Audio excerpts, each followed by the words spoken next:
So yeah, again, I hope you're having a good time here because there have been quite a lot of good talks. And this will be about React and the re-renders and what's actually happening underneath to better understand of where we should seek for these performance improvements.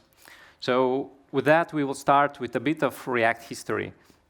Like back in the Wild Wild West, there was this simple to understand reconciliation process, which was synchronous, yet it was blocking, meaning that whatever we started to do, it had to be finished before we can do another interaction. For example, we clicked somewhere and we needed to wait until, let's say it was a list and the filter input, and we started to type something, and we can see that what we are typing is like lagging behind, and the list is slowly updating. And this is because it started to do this process, and for the next input, like the browser did combine all of these events after, and only then pushed it to React. So it was blocking. And in the world of modern web apps, it was not good. So after that, React offered us Viber. And this was like, they told us that we have hope. We have hope to build something better. The main key difference was that it introduced the concurrent mode for the reconciliation process, meaning that all of these tasks that needed to be run were split in smaller pieces called fibers. Like they have their own attributes and like actions and rules they follow. However, the main thing was that it could have been that these smaller bits of fibers could be paused in order for a higher priority task to be done. For example, if we had something running in the background and the user tried to interact with our application, this would be set as a higher priority, and it would do this thing first. However, it came with a quit, that it didn't provide us these capabilities to actually properly set what was prioritized over another thing. Like there are some workarounds, but still, like this gave us hope, but we are still not in the ideal world. And this is what brings us to how we can actually start to look for these improvements and understand what's happening underneath. And like a good example would be like this presentation. Like it's something that's running in the background, but there's a higher priority task I want to push out with this. And this is introducing myself. So as I was introduced, I am Emils Plavenieks, a software engineer from Latvia. In the mornings and in the day, I code at TraceSpace, and we are building the next generation requirements. No. So we are building the requirements engineering software. Yeah. However, at evenings and sometimes at late nights, I do code some side projects, and now mainly it's progressful. Hope to get big sometime, but we'll see. But mainly I have like a lot of hobbies, but programming has been to me like actually as a hobby, and I really enjoy it. And if some of you do too, then I will be happy to talk about whatever after the talk. So you can try to find me after the talk, or you can also try to find me at the social links I have provided. I will be happy to talk. So. Your slides are not showing up. Do you have slides? Ooh. No, my slides are not showing up. Is this part of the rendering? Haha. There it is. So the Wild Wild West, the fiber, like here we can see that, yeah, we can put in some high priority task within this background running process, pause something, then pick up and continue, or drop if we need. And again, this is me. So many things, many projects I work at, but the real costs of re-render, what are they actually about? And again, we will quickly go through some myths to start with and understand the core basics of why React application runs and why components re-render. And let's try to do this. Imagine, while I'll go over them, imagine in your head, I can tell you there are 4 reasons why React components re-renders. And while I go over them, imagine in your head what you think are the reasons for it. And let's see what happens after. So the first thing is that React component will render if the state changes. This is easy to understand. if we use the use state in some component on any interaction or any other side effect, we change it, the component will re-render. The second thing is when a parent component re-renders, it will trigger, like propagate the re-renders down to the children and descendants of them, gradually down until we hit some blocker that can stop that. Whoops. Third reason. I was clicking with the reasons. Yeah. So third reason is if the context changes. So if we have instantiated the context in our application and use the provider and we have some component using this context, whenever we change it, it will also trigger a re-render for this component. And the fourth option is hooks. So for the hooks, like in the hooks, we can do some complex calculations, some slow loading, also calculations, variables, some data fetching, and whenever we update the states of these hooks, the components that use these hooks will also re-render. And can you raise your hands if you were thinking about something more? Okay, there are a few. And this brings us to one of the most common myths, I think, in the world of React, is that components will re-render if the props changed, right? But it's not necessarily true, because change in the props doesn't trigger anything. And for these props to be changed, the parent component needs to be re-rendered. So it has some side effects within it that passes the props down. But natively, the propagation of the children causes the children to re-render. And that leads to the first illusion, the misuse of memoization. As we know, React provides us with the utility hooks like useMemo and useCallback to save references or save on complex calculations. There's also React.memo, where we can wrap the whole component within.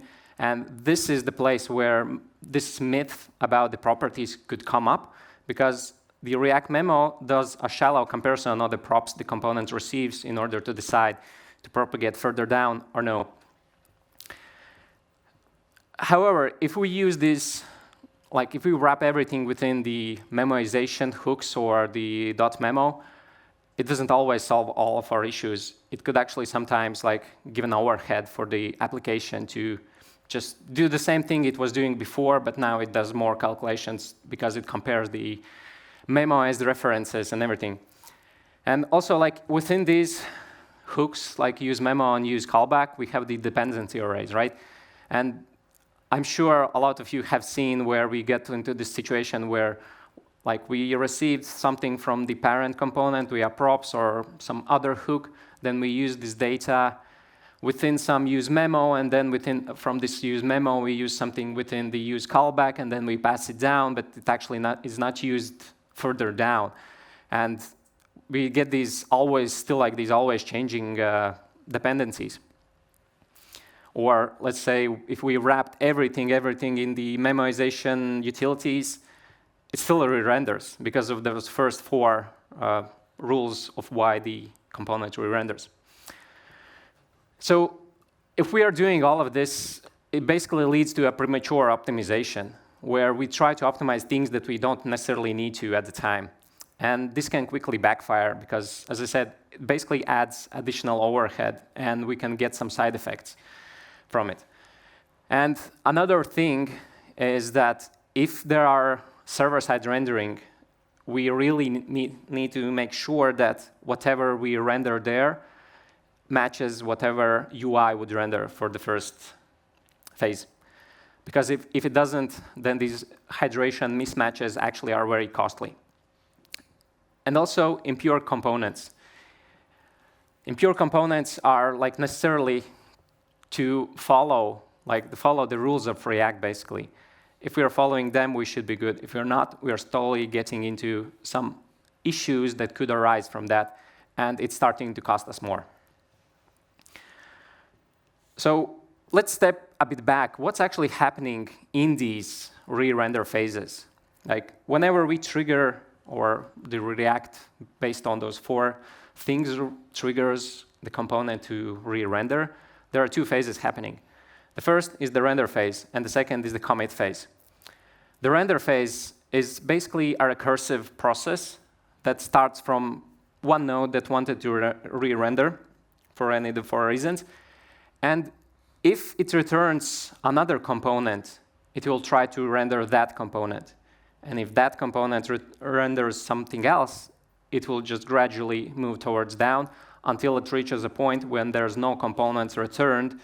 And then the React will be able to build all of this tree inside the virtual DOM. So on the first render, what happens? We have nothing, right? So it starts from the top, from the root, and then it goes down. And it starts to create like all of this tree within the virtual DOM. For the following re-renders, it basically tries to find the smallest changes it needed to make in order to like showcase what we want to do with these components. But all of this information is currently stored only in the browser. It doesn't, like, it's not yet pushed out to the commit phase. And this is where like all of these re-renders are actually making all of the computation before they interact with the actual browser DOM. So in the commit phase, once we get to this phase, then we start to get some blocking time. Basically, in the previous one, it was that we could pause something. We could drop something if we needed, if there's a higher priority task. But once we get to the commit phase needs to be finished, and then only something else can be picked up.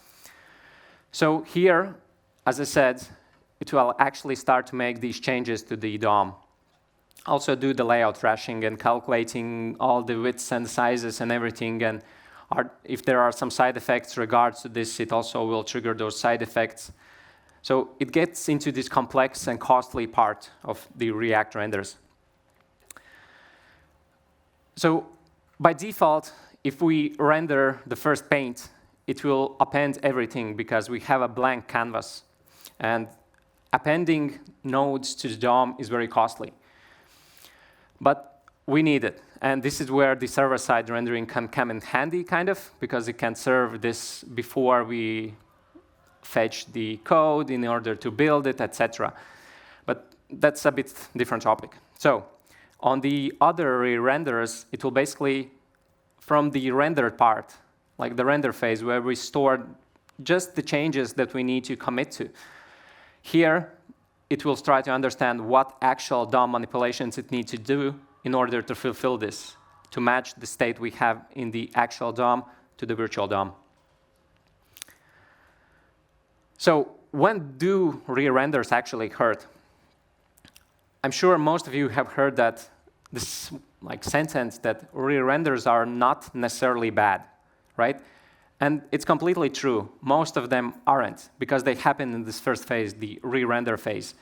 And what's actually starting to cost us is the commit phase, when we need to do some heavy DOM manipulations or some side effects based on what we just did on the screen, etc.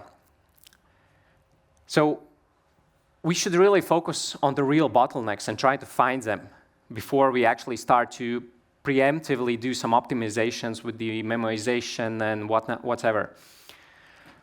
And like my suggestion to you is fix your render before you try to fix your re-render. And this will really help you. So next, we will start to get about how we actually can try to find these bottlenecks and these performance issues. And for that, there are 2 good ways how to do it. One is the Chrome DevTools, or Firefox has DevTools as well, but let's just stick to Chrome DevTools for now. They have the performance tab. And we will quickly look at it and what like valuable information it can provide us. Yeah, and the other thing is React DevTools. The React DevTools also, it provides us 2 things, like there are 2 tabs that we can use. One is just see the full component tree. The other is the profiler. Similar to the browser profiler, it also tracks what's happening underneath, but it puts more focus on the React component parts. And it creates these flamegraphs that are afterwards easy to look at to try to identify where these performance issues are actually happening, and maybe there are some false signals there as well. So let's look at this. So I created a simple application. So in many cases, everyone uses simple examples, right? I try to put a few unnecessary things in there just to have more things going on. But basically, I have two lists, like let's say two sections. One is the left sidebar, and one is the main content. And in the main content, I have items, which if we click on them, we have some more additional details on them. And they're like, it's a list, and if you, as you can see, if I hover over on the main screen, it does highlight the same item on the sidebar. And if I open it up, and if it has children items, like it can branch off multiple levels deep, then it will also mimic this interaction in the sidebar and vice versa. I have some searching inputs that I can search for. Let's say unit, we can search for unit tests. And I have priority, just to add additional filter to it. And of course, nowadays we need to change themes to dark mode. There's a bunch of few other things going on, like just displaying the amount of items, and this is calculated within all of the tree that we have. I have the DevTool Performance tab opened. No need to look at it right now. But as we can see, and like we interact with this, it feels good, right? It doesn't lag. It's quite quick. It's interactive, right? And yeah, like if we type something in here, it types in normally, like letter by letter, right? So everything is good until we use it in production, where actually there's a huge amount of data we want to display and a lot more of like cross in between interactions happening. Here I only used, so I went up from 7 of these root items to 200, which of them have also many, many like children nodes, etc. And as you can start to see, like the highlighting is starting to lag behind, right? It's not as responsive, as snappy as you would wish for. And yeah, this is also not great. Like we don't even see what we are typing. And this is quite common for applications to what happens to applications when they grow. So another thing that I can do is in the React DevTools, I'm not sure if I want to do this, but I can highlight what is actually going on. And I can see that if I go over these items, like I use currently a Zustan store for this, and it just stores the highlighted item ID in there. So basically everything re-renders. And this is a huge list, as I said. So our intuition would say, okay, like the DOM can't handle so many nodes, right? We should use virtual lists or something like that, but let's just leave that aside because it's, yeah, we can use virtual lists, but it doesn't solve the root causes of some things that we can apply before that. I have created also this, just so we can switch off the highlighting because it adds some additional lag. I have created this wrapper component that adds this small dot to the side. Like I have put it in some places where I have either separated some components out, or I have also, if we search for it, right here. So it's not necessarily a full component. I am also using this within the JSX. And this is something you can keep in mind for later, as I will reference it back. But basically, whenever I do any interaction, I can see the number goes up. And I can see, yeah, it triggers everything. And this is something we do not want. Yeah, sure. One thing is we can go to the code and look why it does that and instinctively think about, OK, when we are like updating this particular item ID in the store, we do not want to re-render all the lists and what maybe memorization or something else we can apply to. But we can also use the tooling that we are provided with. And for that, we can, so here, yeah, I do not have any throttling on. If we currently are still in the DevTools for the Chrome, no React-specific things, and here we can hit this record button. And whenever we hit it, all the interactions we do within our applications are recorded. So if we go here and let's say roll over these 3 items and maybe type in here something that eventually appears, then we hit stop, it loads up all of this flame graph where we can see what actually is happening. And we can scroll into some specific parts, some specific sections, and the browser already indicates with the red that these actions took very long time. And yeah, there's something going on that you probably want to investigate in. Here we can also see like quickly what was the user-facing like view of these actions going on and at what stages we did do what, etc.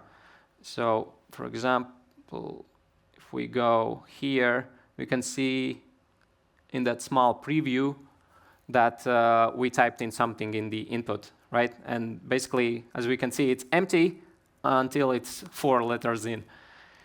So we can just scroll into this and start to see what's actually happening. So all the red things we see is an indicator to look at first, but it's not the only thing to look at. So here we see, yeah, this is red, it's marked as red, but it's actually, let's go into, so it's layout. And it's something that happens, like we have this layout component, so it's slow. Then we have, let's say we go somewhere here, and we go into this one. We see this flame graph, and we can expand it, right? And the wider it is, the longer it took to calculate and do its stuff. And this is like also a good indicator where to actually start to look at. So the wider sections you see, scroll into those, try to go through what's actually happening, and then try to find why they took this long. So if I scroll it a bit in, I can see the tree view. The tree view is taking quite a substantial amount of all this overall interaction that we had. Then we have the filter counter, and we have the document view. And for the document view, we can maybe scroll more into it, like see what's actually happening, right? Here we see document view, so it did something, then it went to this build tree utility function, and it should just run through this and be done with it, right? But there's something that triggers it again. And this is already an indicator, yeah, there's something fishy going on there. And it should not happen, right? And these are like these aspects we can try to find in the profilers to understand where we should start to look at. Like, this application is still relatively small, and all of these utility functions could, like in production environment, drastically grow when we start to fetch data, when we start to do some data transformations. It can quickly grow. Like here, it's still relatively simple. So I will close that, and this is essentially the same. But yeah, I have added the throttling for the CPU. And if we do the same thing with throttling, it can get even worse. Like, I mean, it was quite bad in the first place, right? But here we can see, like, let's go into, yeah, let's go into filtering. It has also a lot of things going on. So we are typing, and it means we are putting in new events. So at some point, React knows that there's a new event coming in, so I need to re-render it, like go through this reconciliation render phase again before it actually starts to commit to the DOM. But for all of these each individual inputted letters still like they are here. This is like this whole wide orangey yellow thing is only a single input, and we have another one next to it. But when we filter, like scroll into it, we see, yeah, there's, again, multiple things happening multiple times. And these are the things that we can start to search for. Like here in the filter counter even, if we scroll even deeper, we see there's this item or descendant match that's being triggered 2 times here, 2 times there, so it's already 4 times in the filter counter component. So currently what we can do is we can try to find these functions in there if we are using the profiler. However, there's another thing that we can use is the React DevTools profiler as well. Let's quickly delete this. So if we start profiling it and we type in infra and hit stop, here we see everything what actually happened during this time in the React, meaning that these things at the top, these are the commit phases. Like everything the React could batch in, like all the processing in the render phase to the commit in this particular phase was done here. And we can see that everything that's grayed out means that it wasn't re-rendered. And then again, it goes like into whatever is highlighted means that this component was rendered. And the difference here is that this only kind of shows you the component level of what's actually happening instead of all these utility functions. So as we previously saw, this item match or something descendants was within the filters. Here we do not see that. We only see that filters took this amount of time. And these commit phases upwards are indicating like what actually was pushed to the browser API for it to render our changes. And we typed in 5 letters, so 5 commit phases is okay. But for every letter, there's probably something we can do better. Yeah. So let's go back to the performance and actually look up this descendant. So we find it here, and from what we see, okay, this is a sabotage. So we started to add some specific bad things to the code. Yeah, sure, we can remove this. Okay, of course, it's not for production use cases, but this tries to like showcase that there might be some other things while this utility can take more time. So you need to investigate it further. Then if we take a look at it, it seems fine-ish, right? We get passed in an item, we get all items, we get some specific filters that we want to filter the items on, but then we are doing this all filters, all items.filter, which basically, it's a multiplication, right? So for all of the items, if we run this on every item, which we clearly can see here, for example, we do, so we map our items and do the match on all of the items again. Like, these are things where we start to get into and find in our code like places from where to start. It doesn't necessarily always mean that this one specific thing will solve your issues, but it's something to like start with. Then there's another thing like that I want to mention regards to this is that one is just triggering functions and doing the O notations and everything, but the other thing is also keeping in mind that you can solve a lot of re-renders with composition.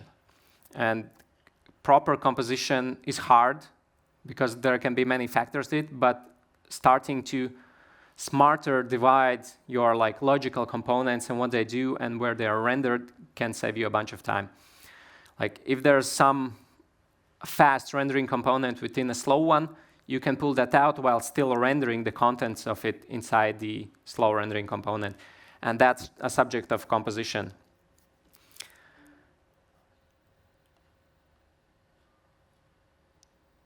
Another thing is, like here, we will switch off those counters. just have them off the screen. If we are writing in here, as we can see, yeah, it's slow, right? As I said, because it tries to fulfill all of the necessary thing for the single key input before it can proceed to the next one. And as I said, the fiber introduced the concurrent mode where we can kind of set the higher priority tasks in. But it also comes with this caveat that we do not have a direct API how to manage which of the function parts are higher priority, which are the lower ones. But there are a few helpers that we can use in order to lower or like debounce natively some of the actions. For example, if we want to input inside the input and we want to see what we are actually typing to see if there's a typo or something, instead of directly setting the state, we can use, for example, start transition, which will indicate that whatever we set in there, it needs to, like, the render process of that needs to happen kind of in the background. And whenever we are done with the current interaction, it can like change to that. And this should allow us to start to write in there. And like if we have written the second letter before the React goes into commit phase, then it will drop everything it did in the render and do a whole new re-render for the 2 letters of the word. And this saves us the cost of going through these additional commit phases.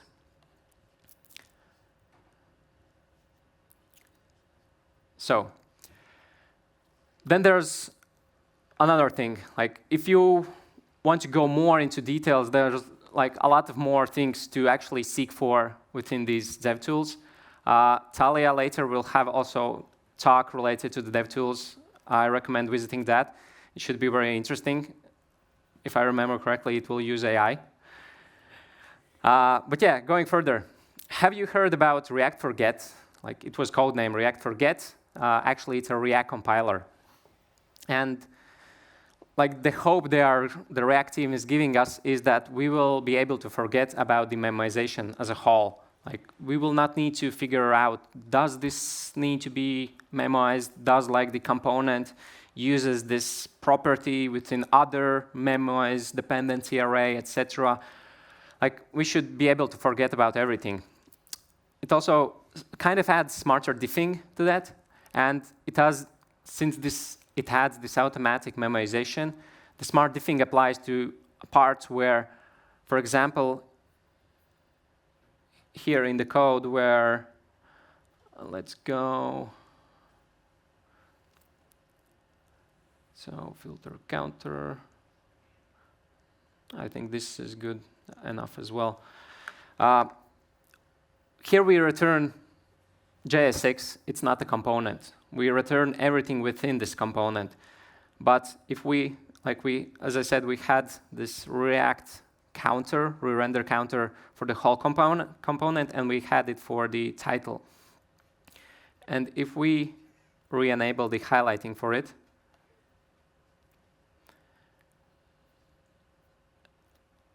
like we will go back to it just in a second, but this is what the smarter diffing means, that it automatically tries to separate out what is returned and what it will separate in the compiler as like a magic component, let's say, that is not actually in our code.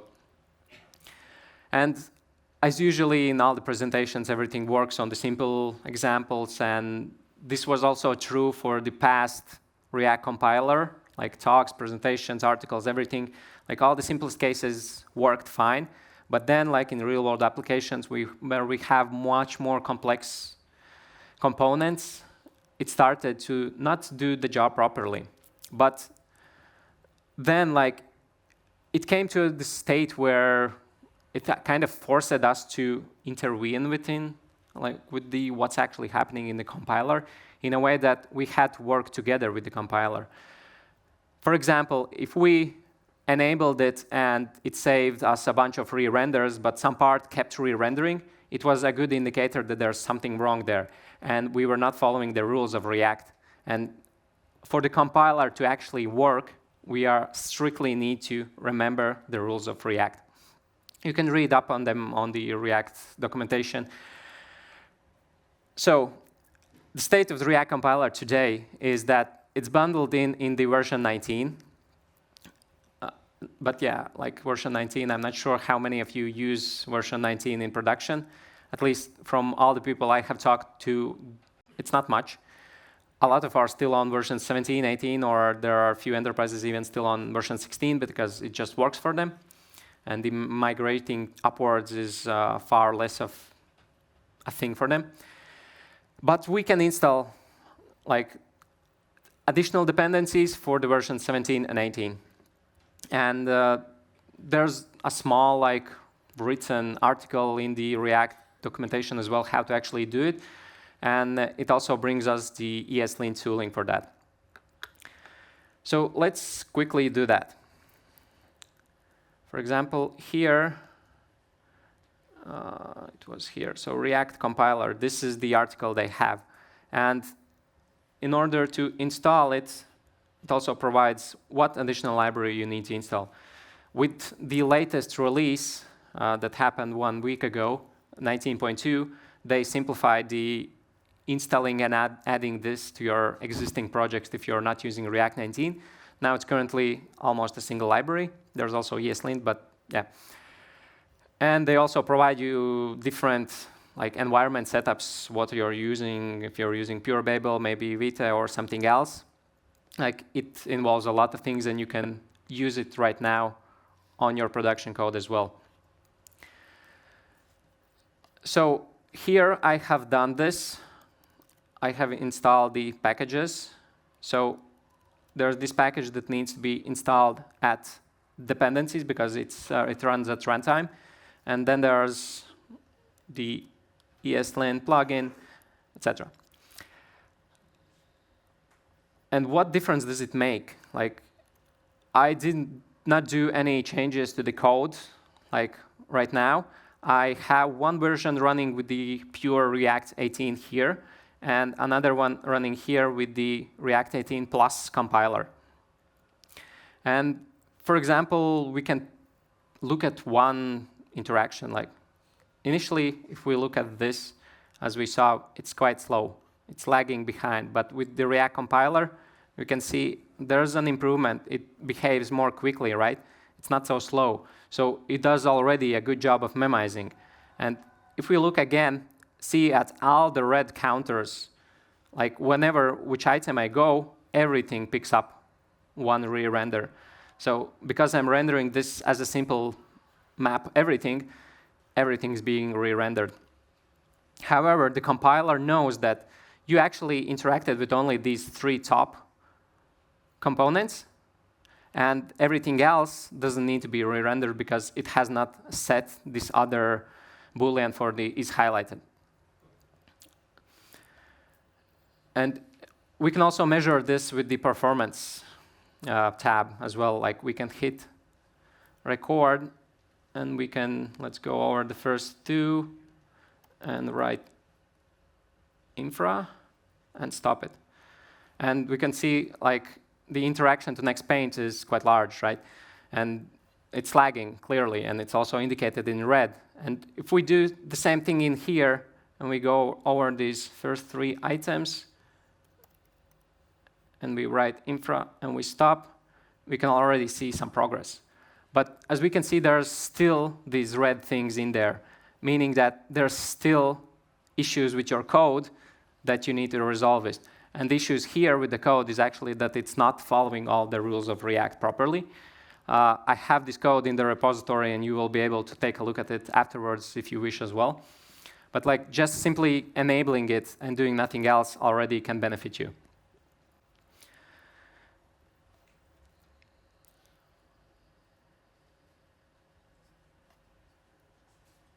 Yeah, so I had another example where, let me quickly find it.